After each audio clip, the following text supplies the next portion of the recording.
जय जय श्री हरिवंश, जय जय श्री हरिवंश, जय जय श्री हरिवंश। मैम मेरे आपसे एक दो सवाल हैं। जैसे जय जय के चरणों में आप स्पर्श करते आ रहे हैं इतने सालों से, तो आपकी जो आस्था है उनके प्रति इतनी कैसे है?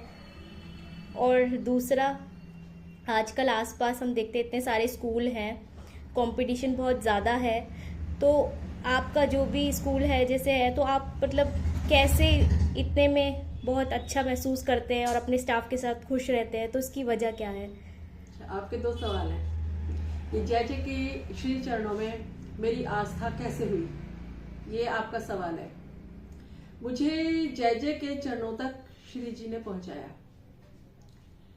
मैं बचपन से ही स्पिरिचुअल रही हूँ। मुझे लगता है शायद मैं अपनी माँ के गर्भ से ही स्पिरिचुअल रही हूँ, और मेरी दादी और हमारा सारा परिवार स्पिरिचुअल है। एक ये भी वजह है, और दूसरी वजह ये हो सकती है कि मेरे पूर्वजों की जो आस्था संतों में रही है। हमारे घर संत महात्माओं का आना जाना रहा करता था मेरे पैतृक परिवार में, तो उसका असर मुझ पर रहा, और उनकी ही किसी कामना की वजह रही है कि सर्वप्रथम श्री जी मेरे जीवन में आई। श्री जी की कृपा दृष्टि के बाद श्री हित अमरीश जी, श्री हिता जी, श्री हिता अमरीश जी, मेरे सतगुरु मेरी जिंदगी में आए। सर्वप्रथम श्री जी की कृपा मेरे जीवन में हुई, और उसके बाद जय जय मेरी जिंदगी में आए। जय जय मुझे इसलिए अच्छे लगने लगे, जय जय के चरणों में मेरी आस्था इसलिए हुई कि मैंने महसूस किया, जब जब मैंने जय जय को सुना, जय जय श्री ताम्रिश जी को जब जब मैंने YouTube पर श्रवण किया, तो मुझे महसूस हुआ कि जय जय की आस्था भी श्री जी के चरणों में है। मुझे ऐसा महसूस हुआ कि श्री ताम्रिश जी की इष्ट भी श्री राधा जी है। ऐसा मुझे जब महसूस हुआ जब मैंने YouTube पर बार बार श्री जी का गुणगान करते हुए जय जय को श्रवण किया। श्री राधा, श्री राधा, श्री राधा, श्री राधा, श्री राधा, श्री राधा, श्री राधा, श्री राधा, राधा राधा राधा राधा राधा, लाडली राधा किशोरी राधा। मैं एक बार तो ऐसा हुआ, हिता आश्रम में जय जय ने बहुत ही झूम कर श्री राधा जी का गुणगान किया।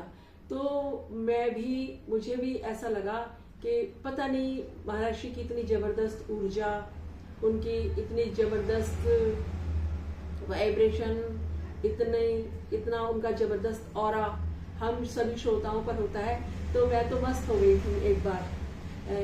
राधा राधा राधा राधा राधा, लाडली राधा किशोरी राधा। और जब भी मैं वृंदावन में गांधी मार्ग पर हिताश्रम में जाती हूँ, तो मैं यही विश्वास और उम्मीद लेकर जाती हूँ कि जय जय श्री राधा का गुणगान अवश्य करेंगे, श्री राधा गायन अवश्य करें, श्री हरिवंश महाप्रभु का गायन अवश्य करें। मैं ये विश्वास और ये आस्था और ये उम्मीद लेकर जाती हूँ। एक बार ऐसा हुआ, श्री आश्रम में वृंदावन में गांधी मार्ग पर हिताश्रम है, वहाँ अंदर वाले हॉल में जब जय जय गान कर रहे थे, जय जय के गायन में था श्री राधा, श्री राधा, श्री राधा, श्री राधा, राधा राधा राधा राधा राधा, लाडली राधा किशोरी राधा। तो मुझे इतनी भी सुध बुध नहीं रही कि मुझे थोड़ा सा कम स्वर में या थोड़ी अपनी सीमा में या थोड़ी लिमिटेशंस में रहना चाहिए। हालांकि इतनी कोई अनुशासनहीनता नहीं थी, पर ऐसा लग रहा था बस श्री राधा। तो जय जय ने फिर कह ही दिया कि ये ज़्यादा भावुक हो रही है और शंभू जी इनके लिए एक कैबिन बनवा दीजिए। तो मेरा कहने का मतलब है कि पहले मेरी जिंदगी में श्री जी आई। ये सभी मेरे पूर्वजों के स्पिरिचुअलिटी की वजह से, उनके प्रताप से, उनकी भक्ति से, उनकी शक्ति से, पता नहीं कितने संत महात्माओं की कृपा से, और पता नहीं कौन मेरे परिवार के या दूसरे और जितने संत महात्मा होंगे उन्होंने श्री जी से आग्रह किया होगा कि मेरी जिंदगी में उन्हें भेजने के लिए। तो जब एक समय ऐसा आया मेरे जीवन में, वो असहनीय था। संसार का कोई भी जीव उसमें मेरी सहायता नहीं कर सकता था, चाह कर भी। संसार का कोई भी मनुष्य, संसार का कोई भी युवक, संसार का कोई भी बिजनेसमैन, संसार का टॉप ऑफ द टॉपेस्ट पैसे वाला कोई भी जबरदस्त रिश्ता मेरी मदद नहीं कर सकता था। वो स्थिति असहनीय थी, वो इतनी जबरदस्त थी कि जो जीव मेरी जिंदगी से गया वो अगर चाहता तो भी मेरी सहायता नहीं कर सकता था। उस समय पर, उस असहनीय समय पर जो मैं सहन नहीं कर पाई थी, उस असहनीय परिस्थिति में, उस असहनीय स्थिति में श्री जी ने मेरा हाथ थामा। और मैं समझती हूँ कि श्री जी, सर्वप्रथम श्री जी ही मेरी जिंदगी में आए। हालांकि मैं बचपन से बहुत स्पिरिचुअल रही हूँ, सभी देवी देवताओं की, सभी गुरु महात्माओं की, सभी के चरणों में मेरी आस्था है, लेकिन उस समय कोई नहीं आया, सिर्फ श्री जी आई, श्री राधा रानी आई और श्री राधा रानी ने मेरा हाथ थामा। और मैं समझती हूँ कि जब श्री जी ने मेरा हाथ थामा तो मेरा हाथ थामकर जय जय के श्री चरणों में लगा दिया, मेरा मस्तक श्री ताम्रिश जी के चरणों में झुका दिया। तो मैं ये कहना चाहूंगी कि सर्वप्रथम मेरी जिंदगी में श्री जी आई और फिर श्री ताम्रिश जी आए। आपने सवाल किया कि आप जय जय को इतना क्यों मानती हैं और आप जय जय के श्री चरणों में आपकी इतनी आस्था क्यों है। मैंने बताया कि श्री जी की दया दृष्टि मुझ पर सर्वप्रथम हुई और श्री जी की दया दृष्टि ने ही जय जय के श्री चरणों तक मुझे पहुंचाया। अब कोई कुछ भी कहता रहे कि पहले गुरु होना चाहिए, पहले ये होना चाहिए, मैं हमेशा सत्य सत्य सत्य बोलने का प्रयत्न करती हूँ। ये हकीकत है, ये सच्चाई है। मेरी जिंदगी में सर्वप्रथम श्री जी आई और जो श्री जी को प्रेम करता है, जो श्री जी के चरणों में अपनी आस्था रखता है, जो सिर्फ श्री राधा रानी पर विश्वास रखता है, उसी के प्रति मेरी बहुत जबरदस्त आस्था हो जाती है। तो ये इस वजह से, श्री जी की दया दृष्टि की वजह से मैं जय जय के श्री चरणों तक पहुंची और मेरा विश्वास जमा हुआ है। दूसरा आपका सवाल ये है कि आज के युग में, आज की हलचल में, आज की भाग दौड़ में, आज के फरेब में मैं इतनी मस्त क्यों रहती हूँ। ये सिर्फ और सिर्फ सत्संग का असर है। मैं जय जय को श्रवण करती रहती हूँ। जब भी कभी मैं जा पाती हूँ वृंदावन गांधी मार्ग पर हिताश्रम में सत्संग चल रहे होते हैं, आप भी उनका श्रवण करें, क्योंकि YouTube पर हिता अमरीश जी के नाम से चैनल है, आप उसे अवश्य श्रवण करें। आप भी मस्त हो जाओगे, इतने मस्त हो जाओगे कि मैं आपको बता नहीं सकती। महाराज श्री सारी जिम्मेदारी अपने ऊपर ले लेते हैं।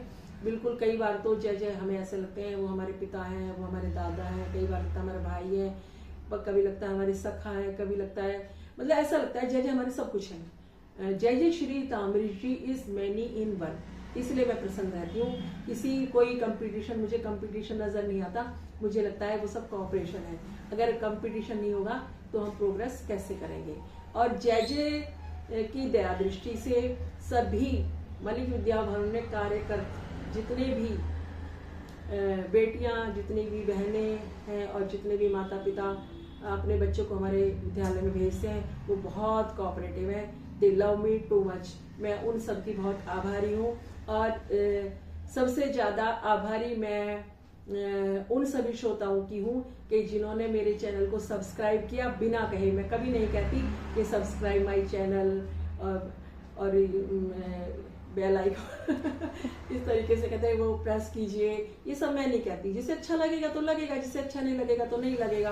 कई बार कई लोगों को बहुत चीज अच्छी लगती है तो भी वो सब्सक्राइब नहीं करते, लाइक नहीं करते, अपना अपना स्वभाव है, तो मैं कभी नहीं कहती। लेकिन मैं उनकी बहुत बहुत बहुत बहुत आभारी हूँ कि वो जय जय के विषय में जब मैं कहती हूँ तो उनके गानों को सुनना कितना अच्छा लगता है। वो कितने आगे पहुंच गए हैं कि वो सिर्फ जय जय को ही सुनना पसंद करते हैं। तो मैं सभी श्रोताओं के चरणों में मैं यही कहूंगी कि धन्यवाद करना चाहूंगी, क्योंकि जो जय जय को सुनते हैं वो इस काबिल है कि उनके चरणों में नमन किया जाए। मैं दोबारा से सभी का धन्यवाद करती हूँ जो जो मेरे चैनल को सब्सक्राइब करते हैं। और मैं कभी ये भी नहीं कहती कि मेरे चैनल का ये नाम है। जो श्रवण करता है वो अपने आप ढूंढ लेता है। आजकल सभी लोग बहुत इंटेलिजेंट हैं, जिसे नहीं करना उसे लाख कह दो वो तब भी नहीं करेगा, घर हो या बाहर हो। हर इंसान आजकल अपनी मर्जी का मालिक है।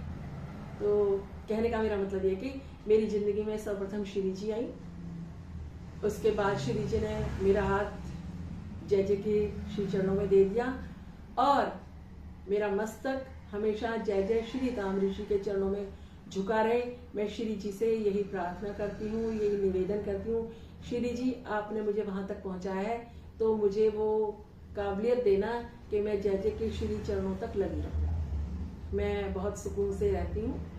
मेरे सभी आसपास के लोग बहुत अच्छा महसूस करते हैं जब मैं उन्हें सत्संग के विषय में बताती हूँ। जय जय श्री हरिवंश, जय जय श्री हरिवंश, जय जय श्री हरिवंश।